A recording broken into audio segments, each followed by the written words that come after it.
Rain had been tapping my courtroom windows since before dawn. The old heater clicked behind the bench like tired bones. A thick file waited in front of me, heavy as a wet Bible. After 34 years as Judge Elias Mercer, I know when a day will stain the soul. If you've ever walked into a room already afraid of what it might decide about you, stay with me. Some mornings do not begin with noise. They begin with a silence so deep it feels like a warning. That was the kind waiting for me then. Outside, the sky hung low and gray over our town square. The clock tower looked blurred behind cold rain. People came through the courthouse doors with their shoulders tucked in and their eyes down. Even the wet footprints on the tiles seemed careful. My clerk set down coffee that had gone lukewarm before it reached my hand. The bailiff checked the benches twice, then checked the back doors again. Nobody traded jokes the way they usually did before morning hearings. The whole room felt like a held breath. Then I opened the file. What I saw on the first page made me read it again. The state wanted $212,648. It also wanted jail time on top of that. The charges sounded large, cold, and polished.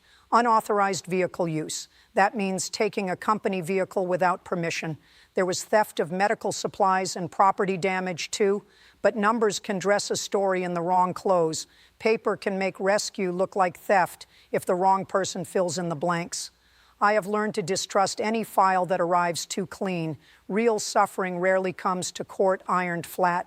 What struck me hardest was the confidence in those pages. Someone believed I would see a poor woman and stop there. Someone believed the amount alone would do the heavy work. Someone thought pain could be buried under neat print and a bigger title. I closed the file and laid my palm on the cover. Outside, thunder rolled over the river and faded into the hills. Inside, the side door had not opened yet. Still, I already felt the shape of the person about to walk through it.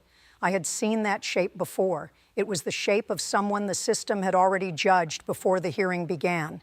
Not because they were dangerous, because they were easy to blame. When the door finally opened, Lila Harper stepped in and the room changed. She moved as if trying to trouble the air as little as possible. Her coat carried the damp smell of rain and old bus seats. It had once been dark green, I think, but hard winters had worn it tired. The cuffs were frayed and shiny from use. One sleeve had been stitched by hand with thread a shade too light. Her left shoe leaned inward from long wear. The right had a split near the toe that clear glue had failed to save. Her jeans were washed thin at the knees. The hems were rough where they had brushed wet pavement too many mornings. She held a purse close under one arm, not stylish, not new, just guarded. The strap had been repaired with a safety pin wrapped in blue thread. Then I saw her hands. They were red at the knuckles and pale at the fingertips. The skin was cracked in straight little lines like dry earth after frost. There was black grease under 2 nails and silver tape residue on 3 fingers. Around one wrist was a faded mark where a watch used to sit. People do not sell timepieces when life is going well. They sell them when the gas tank matters more than the hour. That ring on her skin told me something before she spoke. When she raised her head, I saw the rest. Her eyes were gray, but not soft gray. They looked rubbed raw by missed sleep and private worry. Even standing still, she looked prepared for impact. At the state's table stood Mr. Keene from the County Enforcement Office. He was pressed, neat, and certain. He trusted reports the way some people trust scripture. Beside him sat Nolan Price, chief executive of Willow Ridge Medical Transit. Price wore a charcoal suit with a deep blue tie and a watch that flashed when he moved. His hair was trimmed close and smooth with product. The man looked built for cameras and boardrooms, not storms. He did not look at Lila once. Mr. Keene began with dates, mileage, and logs. The van left the company lot at 12:13 in the morning. It returned after dawn with 1 damaged bumper, missing oxygen canisters, and 178 unauthorized miles. He spoke clearly, steadily, and without warmth. He laid out route maps, service records, photographs, fuel receipts, and phone logs. According to the documents, Lila Harper was a janitorial worker with no driving authority.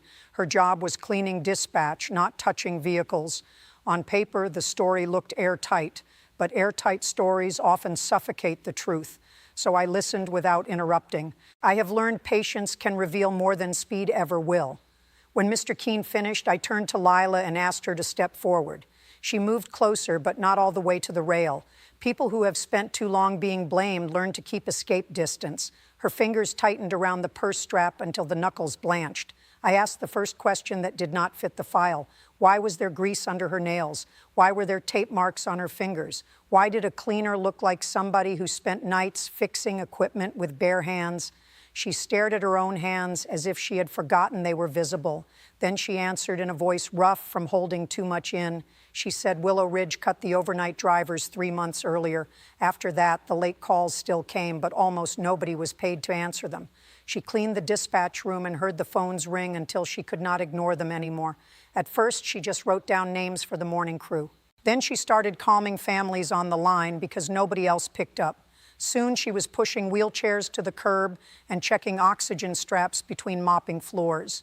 Need had a way of rewriting job titles without permission. She said the grease came from ramp hinges and wheelchair locks that stuck in cold weather. The tape came from sealing cracked oxygen tubing when supply orders came late. She had not been trained for any of it. She had just been the only breathing person still in the building. Mr. Keene rose and said none of that erased what she did that night. He was right in one narrow way. A broken rule stays broken even when fear breaks it. But motive matters when the court is deciding whether it was greed or need. So I asked the next question, why that night? Why take the van? Why risk a charge that could bury her for life? Lila swallowed hard before she spoke again. She said her mother had dialysis before sunrise 3 mornings a week. Twice that month, Willow Ridge never came. Once her mother sat outside on a metal chair wrapped in a blanket until dawn. The second time, her mother missed treatment and got so sick she could not climb the porch steps. Lila said she kept every missed pickup written on grocery receipts because she knew memory alone would not save her. She pulled folded scraps from her purse with shaking fingers, dates, times, names, and the words, "no show," over and over. Those scraps did not end with her mother. There was Mr. Dawkins on Route 7 who needed oxygen during transport. There was Mrs. Bell who used a walker and waited under a porch light with no cell phone. There was a boy named Eli who rode with his grandmother and carried her blanket in a trash bag. Lila said she knew them because they called the dispatch line crying or trying not to cry. Sometimes they asked when the van would arrive. Sometimes they only asked if someone could please answer. That kind of loneliness leaves a mark on the person hearing it too. About halfway through that night, she said, the calls changed. They stopped sounding annoyed. They started sounding scared. One line would ring while another sat blinking red. Let me ask you something. How many times can a person ask for help before asking turns into action? How many ignored calls does it take before fear reaches for a key? Would you still stand still if your own mother's breath depended on someone who never came? After that pause, I asked what happened next. She said the phones began ringing just after midnight. By 12:30, she had 6 live calls and 1 voicemail from a child trying not to panic. Nobody from management answered her messages. She knew where the spare keys were because she cleaned the office around them every night. She also knew the route sheets because she emptied the trash beneath the desk where they were tossed. So she made a choice and prayed the law would someday hear why. She took the fullest van and loaded 2 oxygen tanks from the supply room. The prosecutor objected when she began repeating what callers told her. He said it was hearsay. That means words repeated from outside this room. I allowed enough of it to explain her actions because truth cannot always arrive wearing perfect shoes. Then came the second revelation. She did not drive only for her mother. She drove to 6 addresses because the route sheets had been abandoned and the patients had not. At each stop, she found somebody waiting in the dark like forgotten luggage. At Mrs. Bell's trailer, the porch light had burned out. Lila found her by the sound of her cane tapping the metal steps. At Eli's apartment, his grandmother was sitting on a milk crate in the hall because the elevator smelled unsafe. Lila took them both. At one farmhouse, a man had left a lantern hanging by the gate. The road was mud and standing water. She nearly slid the van sideways into a ditch trying to reach him. That, I later learned, explained the cracked mirror. Then came the third revelation. It came when I asked about a still photo from a gas station camera marked 3:32 in the morning. In the image, Lila was kneeling on wet concrete under hard freezer light. The whole room leaned toward that screen. In front of her stood a little girl in yellow socks and a red coat 3 sizes too big. The child held an oxygen mask to her grandfather's face with both hands. The old man lay half across the back seat, mouth open, chest barely moving. Even the grainy picture carried terror. Lila said that was Mr. Dawkins. He had started gasping during the drive after the spare tank valve stuck. She pulled into the station because it had better light than the highway shoulder. Then she banged the valve loose with the tire iron and kept him alive long enough for help. The child, she said, never screamed. She only kept whispering, "Please stay with me, Grandpa." She said it over and over in the same steady voice, the kind children use when life has forced practice on them. Then Lila told the court what broke the room. 3 weeks earlier, another overnight patient had died after Willow Ridge marked the ride as a weather refusal. No storm had hit that county until dawn. The family buried him before anyone reviewed the route log. Nobody moved for a full breath after that. A woman in the back reached for her husband's sleeve without looking away. My bailiff stared at the floorboards near the rail. Pain has a sound, and sometimes that sound is a room going still. Nolan Price leaned forward then, not grieved, not shaken, just irritated. He said tragic stories could not excuse criminal conduct. He said companies must rely on systems, not feelings. He said his business moved thousands of patients safely every month. I looked at him, then back at the documents. Facts were exactly what I wanted, just not arranged facts, not facts washed and combed for public use. So I turned to Mr. Keene and began asking harder questions. If the overnight drivers had been cut, who covered those listed patients? If the route software marked them as refusals, who confirmed those refusals?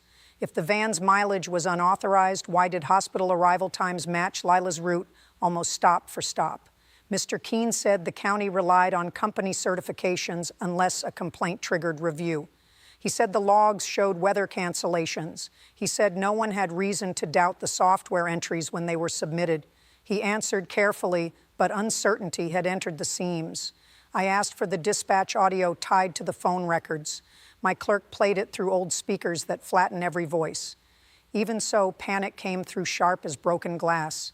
At 12:28, a small voice asked why nobody from Willow Ridge was coming anymore. At 12:34, Lila's own voice was heard telling someone to keep a patient warm and not hang up. At 12:41, another caller said she had already been waiting 2 hours. There were no management responses on the tape, only rings, voicemails, and Lila. Then we reviewed the gas station video itself. Rain slashed across the screen in white strips under the pump lights. Lila moved in and out of frame with a blanket on one arm and an oxygen tank against her hip. Nothing about her movement looked reckless. She checked Mr. Dawkins's mouth, then the gauge, then the little girl's grip. She ran inside and came back with water, hand warmers, and tape. Twice, she looked up the road for an ambulance that had not yet arrived. If that was theft, then mercy had become illegal. Next came the document that changed the center of the case. It was an internal email pulled from company records after a subpoena. A subpoena is a court order requiring records or testimony. This one had Nolan Price's name at the top. The timestamp read 6:03 that evening. It was sent to 2 managers and 1 dispatch supervisor. The words were short enough to fit on a single screen. Cut the rural overnight loop again.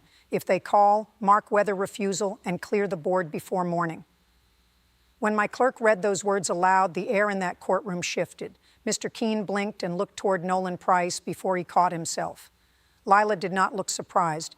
She looked like a woman hearing strangers finally speak the truth she had been living inside.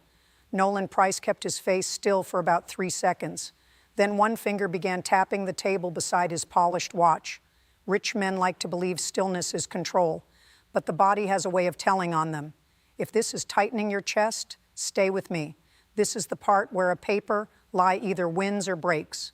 This is the part where a courtroom decides whether a human life counts less than a spreadsheet.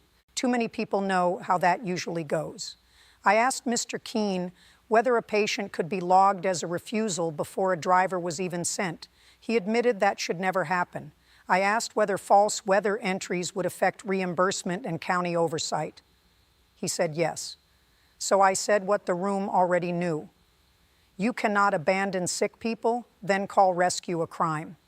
You cannot erase duty with a keyboard and invoice the woman who stepped into your failure. And you cannot ask this court to confuse neglect with order.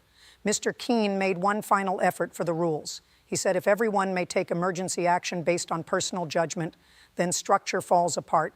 He said companies cannot function if employees decide policy by fear and compassion. He was not entirely wrong. Rules do matter. Without structure, power drifts and chaos grows teeth. But rules are tools for human safety. They are not shields for human abandonment. When a company cuts the very service it promised, then hides that choice behind false entries, it loses innocence. When a worker answers abandoned calls because nobody else will, the law must ask why the emergency existed first. That is not softness. That is honesty. That was when Nolan Price stood up without permission. He straightened his cuffs and looked at me with the smile of a man used to winning rooms. Then he said, "Judge Mercer, you're just a small-town judge. You don't understand how a real operation works." The room went still in a new way then. Rain tapped the high glass behind me. Somewhere a bench creaked under shifting weight. I'd been called worse in quieter voices. I told him I understood enough. I understood a child holding an oxygen mask with both hands. I understood a dead man buried under a weather lie. And I understood that a bigger office does not make a smaller truth. He started to speak again, but I did not let him keep the floor.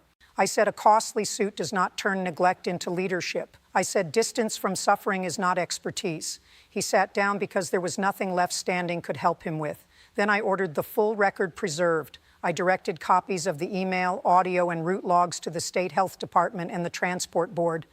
I ordered review of every overnight weather refusal filed by Willow Ridge during the prior 6 months. Only after that did I reach for my gavel.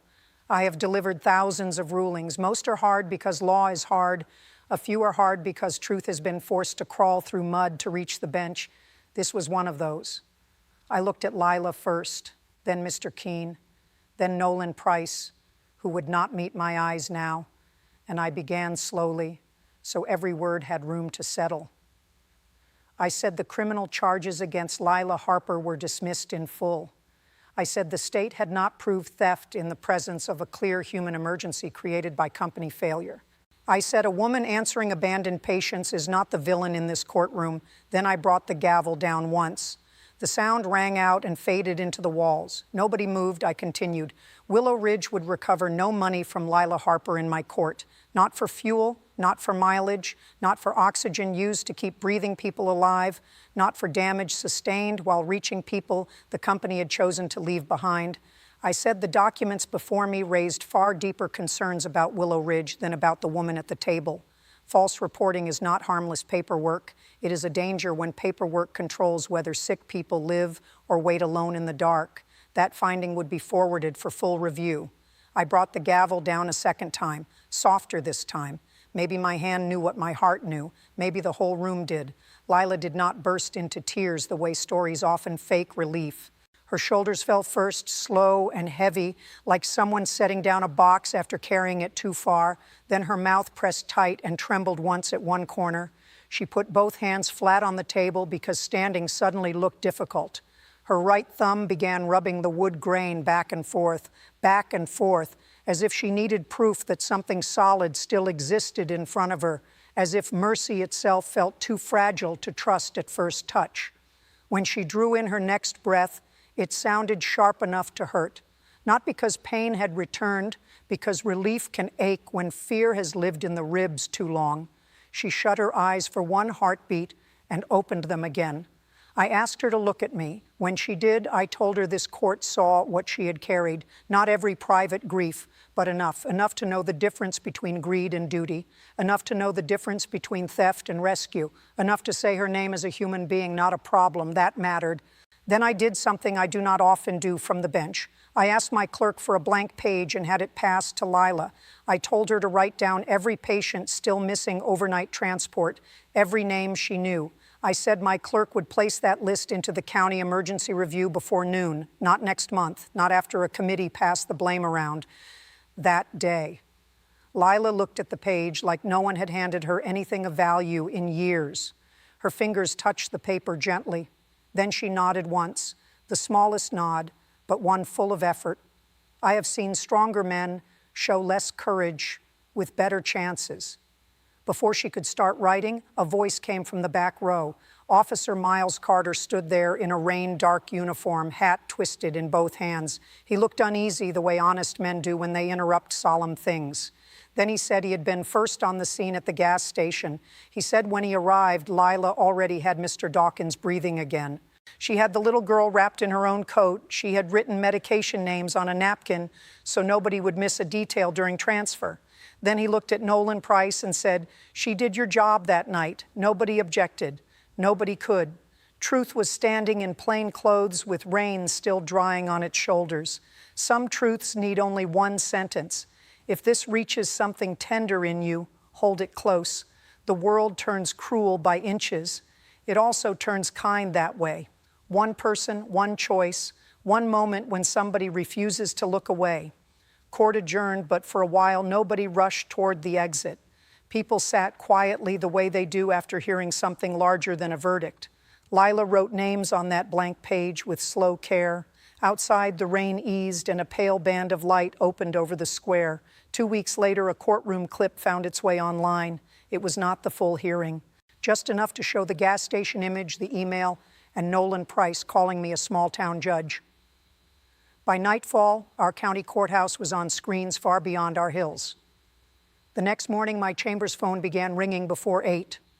There were messages from nurses, retired drivers, church secretaries, and families I had never met. One woman from Missouri said her father had missed 3 overnight rides with the same company. A trucker from Tulsa said he had to pull over because he was crying too hard to see. Letters arrived thick enough to bow the mail tray. By the end of the week, there were 473 of them. Some held $10 folded into notebook paper. Some held only a prayer, a story, and a promise not to forget Lila Harper's name. A church 2 counties over raised $12,114 by Sunday night.